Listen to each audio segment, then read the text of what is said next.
Os pais são encarregados de educação, mas nem todos os encarregados de educação são pais. E o segredo é passar de pai, com a tutela educativa do filho, para o avô, ou para o padrinho, ou para alguém que depois consegue colocar a criança na EB23, onde se percebe, porque há aqui uma matéria sobre a qual a CONFAP sempre falou que é público e privado para nós são mais do que ensino, é educação pública. Eu sou, como sabem, adepto do modelo sueco e lá na Suécia é tudo educação pública independentemente de quem promove. Mas enfim, desde o Dom Dinis e depois em especial no Marquês de Pombal, criámos aqui esta coisa de que a convicção, que eu acho que era legítima, nomeadamente no tempo de Dom Dinis, que ele criou os estudos gerais, nem sequer criou a universidade, chamou-lhe estudos gerais, que era para todos, não é? E o Marquês de Pombal depois chegou à conclusão que para garantir o acesso à ciência, ele que era um homem das luzes, era melhor que fosse o sistema público a garantir a todos o acesso à ciência. Isto depois criou aqui algumas dificuldades, porque meteu ali jesuítas a meio, complicou isto tudo, com devido respeito pelos ditos, que é muito, aliás. E, portanto, para dizer que isto se começou em Portugal, temos aqui uma questão que para nós é de lana caprina, desculpem-me a franqueza, como alguém diria, é de fé de Iber. E por isso, a nossa convicção era do que o que faz falta para que as famílias escolham de forma sustentada é que todas as escolas fossem obrigadas a divulgar os seus projetos educativos. E deixe-me dizer-lhe uma coisa, porque estamos no momento fossem obrigadas como? Fossem obrigadas a publicar, quer dizer, fizesse parte das tarefas dos diretores, agora se me permite a franqueza, que elaborassem, digamos, aquilo que a escola está a fazer todos os anos lá dentro. Mas as escolas não têm isso? Têm isso, mas é uma divulgação. Mas eu queria, com certeza, minha querida amiga, mas vamos ver se eu consigo chegar lá. Ultimamente estou com alguma dificuldade em passar todas as minhas ideias, mas enfim, vamos lá ver se eu vou-lhe dizer um segredo, não é claro, concreto e conciso. Eu vou-lhe dizer, então vamos ver se não me interromperem, eu talvez consiga fazer um esforço. Por isso, o ponto é, as câmaras municipais vão ter que assumir aqui muita responsabilidade. Sabe que as câmaras municipais assumiram o terceiro ciclo? Sim. E se continuarem a permitir fazer construções de novos edifícios, onde já existem outras ofertas educativas, vão matar as outras ofertas educativas. Isto foi assim no primeiro ciclo e está aí no segundo e terceiro ciclo. Somos claramente a favor de que toda a rede pública fosse estruturada, e hoje há um instrumento de planeamento da rede, que é a Carta Educativa, e, portanto, vamos ser claros. Aqui as autarquias têm uma grande responsabilidade. Ora, se elas assumirem que tudo o que está no seu território é oferta educativa, as próprias câmaras, e era aqui que eu queria chegar, deveriam ter orgulho em publicar um anuário. Elas gastam tanto dinheiro em tanta coisa que às vezes é de duvidosa utilidade. Publicar um anuário em que dissessem, no nosso concelho há tantas escolas e cada uma ter lá o seu projeto educativo, etc. Portanto, esta divulgação por parte de uma entidade que cada vez mais assume responsabilidades educativas no nosso país. Para terminar, para ser preciso, gostaria de dizer o seguinte. Esta questão que o senhor diretor da escola secundária, Gabriel Pereira, estou a ler para ali que é para não me enganar, que eu vou conhecer no sábado, porque vamos lá realizar o 35º Encontro Nacional da CONFAP, há 35 anos que nos encontramos anualmente, exatamente, e nesta escola, precisamente, onde vamos de resto ter um menu absolutamente divinal, é melhor eu não dizer aqui para não criar problemas a quem nos estiver a ouvir. Em boa verdade, dizia eu, isto é o segredo do ensino. O ensino precisa de tempo, lideranças estáveis. Corpo docente estável são aquilo que na cabeça dos pais significa aquilo que a CONFAP chama qualidade percebida.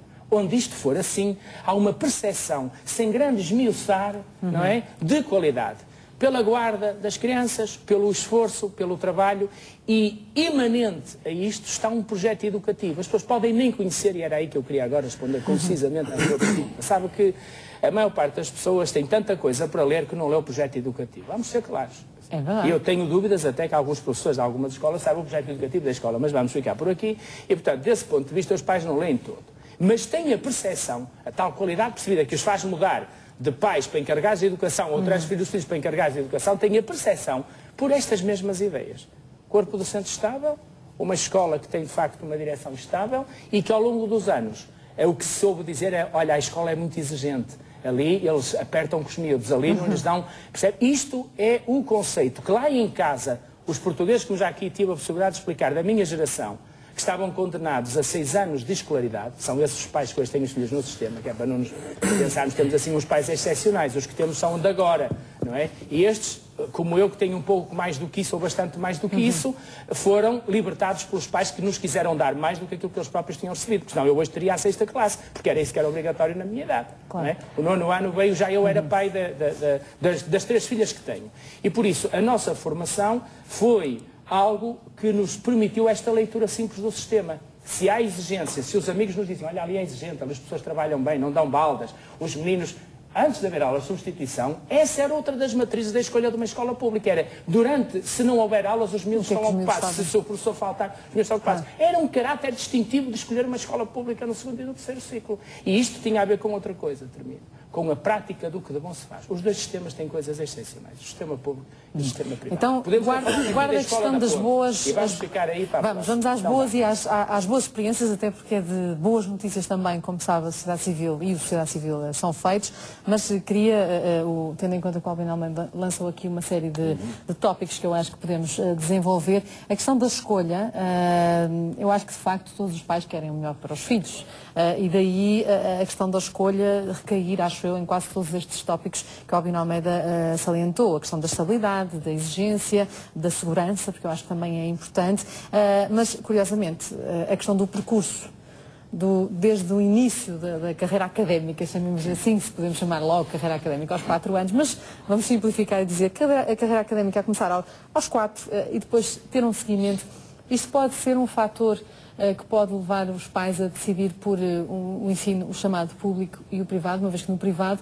por norma, podem fazer isso, podem inscrever um menino desde que nasce, ou ainda na barriga da mãe, e depois fazer todo o percurso, coisa que eu acho que no público ainda dificilmente... Sim, sem dúvida que esse é um aspecto, mas eu também penso que alguma variedade às vezes também é importante, não é? Alguma variedade também é importante. E se encontramos escolas do ensino particular em que há essa continuidade desde o início até ao final do secundário, encontramos situações em que isso não ocorre. Eu penso que alguma mudança às vezes também é importante. E, por exemplo, são insondáveis as razões muitas vezes porque um pai decide que o aluno porque o filho vai para esta escola ou para aquela. Eu, por exemplo, não gosto de citar o meu caso pessoal, mas, por exemplo, tinha uma situação de uma escola privada vizinha de uma escola pública e eu optei pela escola pública a pensar na variedade de alunos que lá existiam, desde meninos de classes sociais muito deprimidas até, enfim, classe média. E achei que isso podia ser uma experiência enriquecedora, e assim foi. Não é? Cá está qualquer coisa que em termos médios é impensável. O que eu penso, aquilo que eu sugeriria a um pai que quer decidir, que se quer decidir por uma escola ou por outra, naturalmente, pode ir à internet, ver em muitos casos, nos sites das escolas, a menção ao projeto educativo e pode informar-se desse projeto.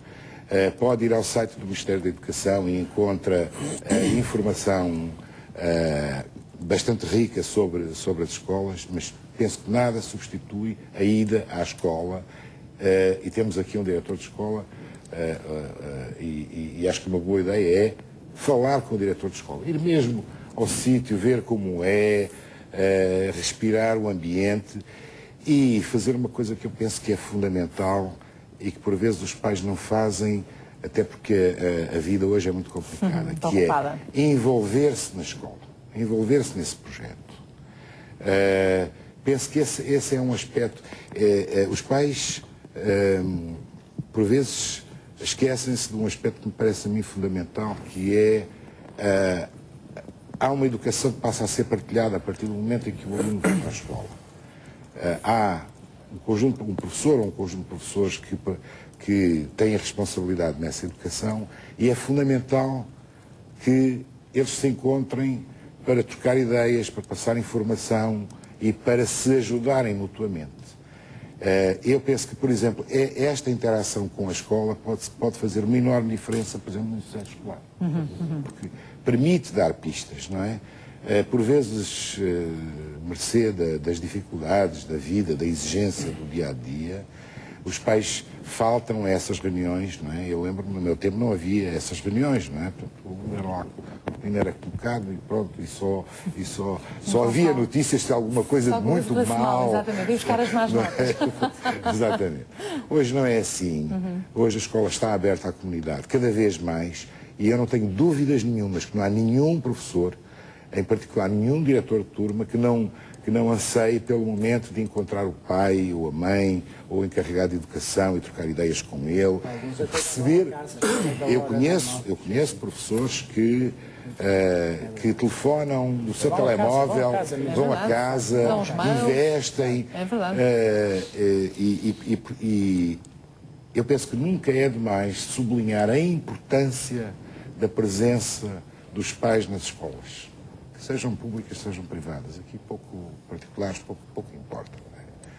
Porque é um esquema de coeducação. Não é? É extraordinariamente importante. Esse penso que é um dos aspectos que eu gostaria muito de salientar. Deixe-me já agora, quando fez a sua comparação pessoal, mas eu acredito que muitas vezes temos muitos de nós pais essa escolha, se não olharmos para a questão que no início o João Munhoz salientou, não é? Que tem a ver depois com a questão do rendimento dos pais, mas disse-me que sentia que eventualmente